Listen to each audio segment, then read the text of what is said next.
మీలో ఎంతమందికి పొమగ్రనేట్ ఇంకా స్ట్రాబెర్రీస్ అంటే ఇష్టము? నాకైతే ఫ్రూట్స్ బాగానే తింటాను కానీ స్ట్రాబెర్రీస్ తినాలంటే కొంచెం ఇబ్బందిగా ఉంటుంది. కొన్ని పుల్లగా ఉంటాయి కదా! ఇవైతే నాకు ఆర్డర్ వచ్చినాయి అనమాట.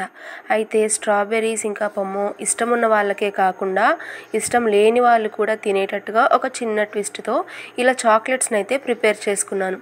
ఇవైతే ట్రయాంగిల్ షేప్‌లో చాలా బ్యూటిఫుల్‌గా టర్న్ అవుట్ అయినాయండి. అయితే వీటికి ఏం పేరు పెడదామంటారు? నేనైతే ఏమీ ఆలోచించలేకపోయాను. మీకేదన్నా ఆలోచన ఉంటే ఖచ్చితంగా దీనికి ఏం పేరు పెట్టాలో కమెంట్ చేయండి.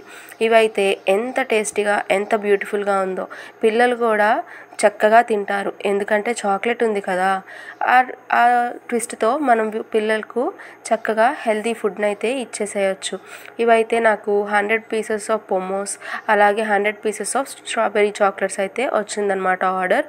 ఇవంతా నేను చేయడానికి చాలా సింపుల్గా కనిపించినా కూడా హార్డ్ కోర్ 7 అవర్స్ పట్టిందండి.